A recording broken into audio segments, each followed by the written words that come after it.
శుభోదయం. నారుమంచి నోట ఓ మంచి మాట. ఈ శీర్షికన ఈ రోజున మన బాధ వినేవాడు ఒక్కడుంటే చాలదా? ఆ ఒక్కడు నీవైతే? అవునండి, మన బాధ వినేవాడు ఒక్కడుంటే చాలదా? ఆ ఒక్కడు నీవైతే? ఇదండి శీర్షిక కుసుమం. ఈ రోజుల్లో సంతోషం కన్నా బాధలు ఎక్కువైపోయినాయి మనిషికి. ఆనందం కన్నా విషాదం ఎక్కువైపోయింది మనిషికి. ఆహ్లాదం కన్నా అనారోగ్యం ఎక్కువైపోయింది మనిషికి. తన బాధను ఎవరితో అయినా షేర్ చేసుకోవాలని తపన పడుతుంటాడు మనిషి. కానీ బాధను వినేవాడు దొరకటం లేదు. వినేవాడు దొరకటం కాదు, ఎవరికి టైం లేదు. దెర్ ఇస్ నో టైం అంటారు. ఫోన్లలో చాటింగ్ చేసుకోవడానికి టైం ఉంటుంది, రీల్స్ చూసుకోవటానికి టైం ఉంటుంది, స్క్రోలింగ్స్ చూసుకోవటానికి టైం ఉంటుంది. ఏమండి, ఇంకా బార్లలో కాలక్షేపం చేయటానికి టైం ఉంటుంది, సీరియల్స్ చూడటానికి టైం ఉంటుంది, అన్నిటికీ టైం ఉంటుంది. ఎదుటివాడి బాధని గ్రహించడానికి టైం లేకుండా పోయిందండి. నిజం చెప్పాలంటే ఈ రోజున అప్పులు ఎక్కువయ్యాయి అన్నా సరే, లేకపోతే ఇల్లు అమ్మకానికి పెడుతున్నాం, తెలిసిన వారు ఎవరైనా ఉంటే చెప్పన్నా సరే, వడ్డీలు ఈఎంఐలు కట్టలేక కార్ తీసేస్తున్నాను బ్రదర్ అని చెప్పినా సరే, సీజన్ బాగుంటుంది అనుకొని హై అండ్ మోడల్ కెమెరా తీసుకున్నా అన్నా కానీ వర్కౌట్ అవ్వట్లేదు, తీసేద్దాం అనుకుంటున్నా అని చెప్పినా సరే, యుఎస్లో చదువుకుంటానంటే ఎడ్యుకేషన్ లోన్ రాకపోయినా పొలం తాకట్టు పెట్టి పంపించిన సార్, ఇప్పుడు బిడ్డ అక్కడ నానా నరకం పడుతున్నారు. ఇక వస్తుంది ఆగొస్తుంది అది వస్తుంది జాబ్ అనుకుంటూ అక్కడే కష్టపడుతూ ఒళ్ళు హోనం చేసుకుంటూ చిన్న చిన్న ఉద్యోగాలు చేసుకుంటూ ఓ పూట తిని ఓ పూట తినకుండా గడిపేస్తూ బ్లడ్ డొనేట్ చేస్తూ ఆ వచ్చిన డబ్బుతో కాలక్షేపం చేస్తూ ఉన్నారు చాలామంది మన బిడ్డలు, అమెరికాలో కానీ విదేశాల్లో కానీ. మరి రమ్మంటే అక్కడి నుంచి రారు, వచ్చేసే ఇండియా హాయిగా బతుకుదాం, కలో గంజో తాగి బతుకుదాం అంటే రావట్లేదు. ఇలాంటి బాధలన్నీ దిగమింగుకుంటూ మనసులోనే హాలాహలం మింగుతున్నట్టుగా మింగుకుంటూ కూర్చోవాల్సి వస్తుంది. షేర్ చేసుకుందామా అంటే మనుషులు కరువైపోయారు. నాన్న హఠాత్తుగా పోయారు, తనకు సంబంధించిన విషయాలు ఏవి కూడా నాకు చెప్పలేదు, తెలియదు కూడా. ఎక్కడ ఏ అకౌంట్లో ఎంత ఉంది, ఎక్కడ ఏ బాకీ పెట్టాడు, ఎక్కడ ఏ ఆస్తులు ఉన్నాయి, ఎక్కడ ఏ అప్పులు ఉన్నాయి, ఇవన్నీ కూడా తెలియదు భయ్యా, నాకు తెలియదు, నిజంగా తెలియదు. మా నాన్న చెప్పలేదు భయ్యా, నాన్న ఉన్నాడు, నన్ను చూసుకుంటాడు అని భరోసాతో మొండి ధైర్యంతో ఉండేవాడిని. ఇప్పుడంతా అగమ్య గోచరంగా ఉంది, ఇప్పుడేం తోచట్లేదు, దారి కనబడటం లేదు. నా బాధని నీతో షేర్ చేసుకోనా అని అంటే పెదవి విరుస్తున్నారు అందరూ. ఈ మధ్య తెలిసిన వారు తెలియని వారు మనసు విప్పి పంచుకుంటున్నటువంటి విషయాల్లో ఇవన్నీ కూడా మచ్చుకు కొన్ని, నేను ఇప్పుడు చెప్పినవన్నీ కూడా కాదంటారా? చెప్పండి. ఇట్లాంటివి ఎన్నో ఎన్నో ఎన్నో ఇంకా షేర్ చేసుకోవాల్సినవి చాలా ఉన్నాయి. ఒక చిన్న విషయం ఈ సందర్భంగా మీతో నేను మనవి చేసుకోవాల్సి వస్తుంది. నేనేమీ చేయలేనని తెలిసినా కూడా అది కుదిరితే ఫోన్లో, లేదంటే ఎక్కడ నువ్వు రమ్మంటే ఎక్కడుంటే అక్కడికి వచ్చి కాసేపు కూర్చొని మాట్లాడి వెళ్ళిపోతాను అని చెప్పినా సరే ఎవరు కూడా రిప్లై ఇవ్వట్లేదండి. విధంగా చెప్పట్లేదు. ఎస్కేపిజం అవుతున్నారు. నాకు పనులున్నాయి అని చెప్పి. ఇవి కథలు కాదు, వార్తలు కాదు, వాస్తవాలు. ఇవి మన మధ్య నడుస్తున్న జీవితాలు. మాటలు గమనించకుండా పక్కకు పోతున్నటువంటి మనుషుల హృదయాల్లోంచి జారి పడుతున్నటువంటి నిజాలండి ఇవన్నీ కూడా. అప్పుల మాట చెప్పేటప్పుడు తన ఇల్లు అమ్ముకోవటం గురించి, కారు గురించి, కెమెరా గురించి కాదు చెప్తున్నది. తన గౌరవాన్ని రోజు విడతలుగా అమ్ముకుంటున్నటువంటి బాధని చెప్తున్నారు అందరూ కూడా. మరి నిజంగానే కదా, అప్పులు చేయటం, తాహతకు మించి అప్పులు చేయటం, కన్ను మిన్ను కాన రాకుండా అప్పులు చేయటం, స్టేటస్ని పెంచుకోవడానికి అప్పులు చేయటం, హుందాతనాన్ని, హోదాతనాన్ని 10 మంది ముందు చూపించుకోవాలని అప్పులు చేయటం, ఇవన్నీ చేస్తున్నారు. నాన్న ఉన్నాడు అన్న భరోసా పోయిన రోజున మనిషి ఒక్కసారిగా పెద్దవాడైపోతాడు కాదంటారా? ఎందుకంటే ఇక మీదట ఎవరు చూసుకుంటారో తెలియని బాధ్యతలన్నీ తన మీదే పడతాయి.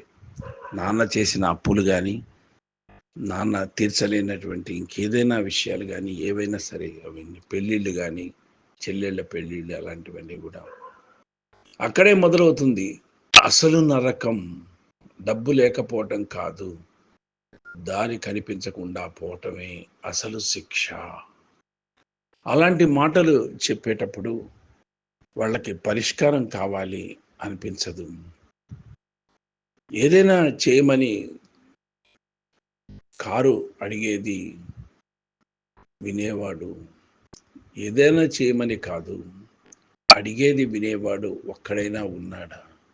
హెల్ప్ చేయమని కాదు అడిగేది, వినేవాడు ఒక్కడైనా, తన గోడు వినేవాడు ఒక్కడైనా ఉన్నాడా అని అన్న ప్రశ్నే వాళ్ళ గొంతులో వణుకుతుంది. వాళ్ళ గొంతులో ఒక గరళ కంఠంలా ఉంటుంది. ఎందుకంటే ఈ రోజుల్లో సలహాల కంటే, పరిష్కారాల కంటే వినేవాళ్ళు చాలా అరుదుగా ఉన్నారండి. కొన్నిసార్లు వాళ్ళు కాసేపు కూర్చొని వెళ్ళిపోతారు, ఏమీ మాట్లాడరు, మనం చెప్పేది వింటారు అంతే. బయటికి వెళ్ళి మన వ్యంగ్యంగా మాట్లాడే వాళ్ళు ఎంతోమంది ఉన్నారు. వాళ్ళలో మార్పేమీ రాదు. అప్పులు అలాగే ఉంటాయి, బాధ అలాగే ఉంటుంది, కానీ ఆ విషయం మాత్రం మారుతుంది. నేను ఒంటరిగా లేను అన్న భావం కలుగుతూ ఉంటుంది. మనుషులు మరి కూలిపోతున్న ఈ కాలంలో, ఒకరి దగ్గర కూర్చొని మాట్లాడకుండా వెళ్ళటం కూడా ఒక విప్లవమే కదా, ఒక సాహసమే కదా. అవును, అది అర్థమయ్యేలోపు మనిషి చాలా దూరం నడిచిపోతాడు. నేను నా చుట్టూ, నా జీవితంలో జరుగుతున్నది ఏమిటో చెప్పకుండానే నేను మనసులో దాచుకున్న, నేను రాసుకున్న ప్రతి వాక్యంలో నా అలసట, నా అలసత్వం, నా భయం, నా ఒంటరితనం అక్షరాల మధ్య నుంచే జారిపడ్డాయేమో తెలియదు, జాలి చూపుతున్నాయేమో అంతకన్నా తెలియదు. కానీ అవి నేను ఉద్దేశపూర్వకంగా రాయలేదు, ఎవరికీ చూపించాలనుకోలేదు. నన్నే నేను తిట్టుకోవడానికి మాత్రమే రాసుకున్నాను, నన్నే నేను నిందించుకోవటానికి మాత్రమే దాచుకున్నాను. అయితే ఎవరో చదివి నీకేం కారు, అదేం చదవదు, అదేం బాధగా పడవద్దు, నీ కోసం అలాగే నీ కుటుంబ సభ్యుల కోసం మేమంతా కూడా దేవుణ్ణి ప్రే చేస్తున్నాం, ఎప్పుడు ఏ అవసరం ఉన్నా ఒక్క కాల్ చేయి చాలు అని చెప్పేవాళ్ళు ఉంటారు. కానీ మన మిస్ కాల్ అయిపోతూ ఉంటాయి, అందుకోరు. అప్పుడు మొదటిసారి అర్థమవుతుంది మనకు తెలియకుండానే మన రాత మన ఆత్మను బట్టబయలు చేస్తుంది అని చెప్పి. అవును కదా. అక్కడే ఒక నిజం మన మనసును తాకుతుంది. మనిషి గొప్పతనం తాను నేనున్నాను అనే నమ్మకంలో ఉంటుంది. ఎవరైనా వచ్చి భరోసా ఇస్తే గొప్పగా గడపటం అంటే రాత్రిపూట పార్టీలు చేసుకోవటం కాదు మిత్రమా. గొప్పగా గడపటం అంటే రాత్రిపూట పార్టీలు చేసుకోవటం కాదు నేస్తమా. బాధ వస్తే మధ్యలో మునిగి అన్నీ మర్చిపోవటం కూడా కాదు. మనకి బాధ వస్తే మధ్యలో మునిగి అన్నీ మర్చిపోవటం కూడా కాదు. గొప్పగా బతకటం అంటే ఎవరైనా కూలిపోతున్నప్పుడు పక్కనే కూర్చొని చూస్తూ కూర్చోటం ఉండటం కాదు. ఇదే గొప్పగా బతకటం అంటే. చూస్తూ కూర్చుంటారు అందరూ, అలా చూస్తుంటారు జారిపోయేవాడిని చూసి. మాట్లాడకుండా తీర్పులు ఇవ్వకుండా ఇలా చేయాలి అలా చేయాలని బోధించకుండా కేవలం ఉండటం. ఆ ఉండటంలోనే మనిషి మనిషిగా మిగులుతాడు. ఎవరైనా బాధ చెప్తున్నప్పుడు మనకు దాన్ని తీర్చే శక్తి లేకపోవచ్చు, కానీ వినే శక్తి ఉంటే, వినే శక్తి దేవుడిస్తే అది చాలేమో. ఆ మనిషి ఇంకో రోజు గడపటానికి ఇంకో అడుగు ముందుకేయటానికి, జీవితంపై ఆశ పెంచుకోవటానికి ఆ వినే శక్తి ఉంటే చాలు ఎదుటివాడు. ఈ కాలానికి కావాల్సింది మరి కూర్చొని వినే ఒక మనిషి. బిజీగా ఉన్నానని ఫోన్ పెట్టకుండా, గడియారం చూడకుండా, తన సమస్యల్ని మధ్యలో తీసుకురాకుండా లేదా తెంపకుండా, కట్ చేయకుండా ఉండేవాడే కావాలి. అందుకే నువ్వేమి చేయలేకపోయినా విను చాలు నేస్తమా, విను చాలు. ఈ వినటం అనేటువంటిది చాలా పెద్ద పని. కానీ నీ మౌనంతో వాళ్ళ బాధకి చోటివ్వగలిగితే చాలు. నేను చెప్పే బాధని కొడుతూ షేర్ చేసుకుంటే చాలు. సలహా ఇవ్వద్దు, ఇంకేమొద్దు. అది గొప్పగా బతకటానికి ఆశ కల్పిస్తుందేమో చెప్పలేం కదా. బహుశా ఇదే జీవితం మనకు చెప్పాలనుకున్నటువంటి పాఠం అవ్వచ్చు. మరి ఎంత ఎత్తుకు వెళ్ళామన్నది కాదు, ఎంత మందిని పక్కన కూర్చొని వాళ్ళ పక్కన ఎంతమందికి పక్కన కూర్చొని మనిషిగా ధైర్యం చెప్పాము, వాళ్ళ మాట విన్నాము అన్నది ముఖ్యంగా ఉండాలి. మిగతావన్నీ గడిచిపోతాయి. ఈ ఉండటం మాత్రమే మిగులుతుంది కదా. నిజం చెప్పాలంటే ఇక్కడ ఒక చిన్న విషయం చెప్పి ముగిస్తాను. మొన్న మధ్య విజయారెడ్డి అనే ఒక వ్యక్తి, ఎడ్యుకేషన్ పర్సనల్, రిచ్ పర్సన్, తన కొడుకులు ఇద్దరితో కలిసి సూసైడ్ చేసుకుంది. రైలు కింద పడిపోయి చర్లపల్లి దగ్గర. చర్లపల్లి చాలా గొప్ప మంచి సంప్రదాయబద్ధమైన కుటుంబం. మరి భర్త చూస్తే భర్త మనకి ఇంకా దుబాయ్లో వర్క్ చేస్తున్నాడు. వెళ్ళి భర్త దుబాయ్లో ఉంటాడు, ఈవిడ ఇక్కడ ఉంటుంది. పిల్లలిద్దరికీ మార్నింగ్ స్కూల్ ఏర్పాటు చేయటం వలన తను ఐటీ రంగంలో టీమ్ లీడర్గా పనిచేస్తుంది విజయారెడ్డి. అందుకని నైట్ షిఫ్ట్లు కాబట్టి పిల్లల బాగోగులు చూసుకోలేనేమో అని చెప్పి హాస్టల్లో ఆ పిల్లల్ని చేర్పించింది. ఒంటరితనం ఏదో తెలియని ఒంటరితనం తన్ని వేధిస్తూ ఉన్నప్పటికీ చాలామంది వద్ద షేర్ చేసుకుంది. అందరూ విని ఊరుకున్నారు. ఎవరైనా ధైర్యం చెప్పి, ఎవరైనా కౌన్సిలింగ్ చేసి, లేకపోతే ఇటు బంధువులు కానీ ఇటు స్నేహితులు కానీ అమ్మాయి మనసును మార్చి ఉన్నట్టయితే ఎంత బాగుండేది అనిపించింది. లేదా ఏ సైకాలజిస్ట్ దగ్గరకు లేదా ఒక సైకాట్రిస్ట్ దగ్గరకు అమ్మాయిని తీసుకెళ్తే ఎంత బాగుండేది. ప్రతి ఒక్కళ్ళు విన్నారు ఆవిడ గోడు.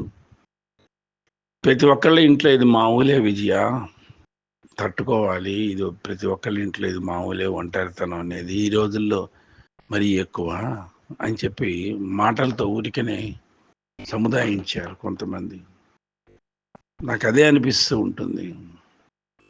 ఎవరైనా సరే ఒక డిప్రెషన్లో ఉండి, బాధలో ఉండి, విరక్తికరమైన మాటలు మాట్లాడుతున్నప్పుడు వాళ్ళని మీరు గమనించి, వాళ్ళ బలహీనతను గమనించి, వాళ్ళ ఒంటరితనాన్ని మనం గమనించి, వాడి జీవితంలో ఆశలు కల్పించాలి, వాడికి నూతనోత్సాహం కలిగించాలి అన్న ఆలోచనతో కొంతకాలం వాడిని ఫాలో అప్ చేసుకుంటూ, కొంతకాలం వాడిని ధైర్యం ఇచ్చి, కొంతకాలం వాడికి ధైర్య వచనాలు చెప్పి, జీవితం మీద ఆశ కలిగించేటట్టుగా ప్రవర్తిస్తే నిండు నూరేళ్ళు మన కళ్ళ ముందే తిరుగాడుతూ ఉంటాడు కదా ఆ మిత్రుడు కానీ, ఆ సన్నిహితుడు కానీ అనిపిస్తూ ఉంటుంది. ఎవరి దారిన వాళ్ళు వెళ్ళిపోతే, ఏ గోడు పట్టించుకోకుండా ఉంటే ఎలాగా? విజయారెడ్డి కూడా తన బాధ చాలామంది దగ్గర వ్యక్తం చేసింది. తన కొలీగ్స్ దగ్గర, తన ఫ్యామిలీ మెంబర్స్ దగ్గర, తన ఫ్రెండ్స్ దగ్గర. అది ఒంటరి జీవితం. తన కొలీగ్స్ దగ్గర, అలాగే తన ఫ్యామిలీ మెంబర్స్ దగ్గర, తన ఫ్రెండ్స్ దగ్గర తన బాధను వ్యక్తం చేసింది విజయారెడ్డి. ఆయన పట్టించుకోలేదు. ఎవరు టేక్ ఇట్ ఈజీగా ఈ చెవిలో విని ఆ చెవిలో వదిలేశారు. ఆఖరికి పిల్లలతో సహా మరి మృత్యుపాలైపోయింది. బలవన్మరణం. చాలా బాధాకరం. కాబట్టి ఎవరైనా సరే తన బాధను మీ దగ్గర వ్యక్తం చేసుకున్నా, ఒంటరితనంగా ఫీల్ అవుతున్నా, ధైర్యం చెప్పండి, లేదా వినండి. మౌనంగా విని ఊగొట్టండి. వీలైతే సహాయం చేయండి. మాట సాయం, ఆర్థిక సహాయం కాదు, మాట సహాయం. వాళ్ళ జీవితం మీద ఆశ పాదుకొల్పండి. జీవితంలో ముందుకెళ్ళే విధంగా మనం మారుద్దాం. మారుస్తే సంతోషం. స్వస్తి. భవదీయుడు నారు మంచి.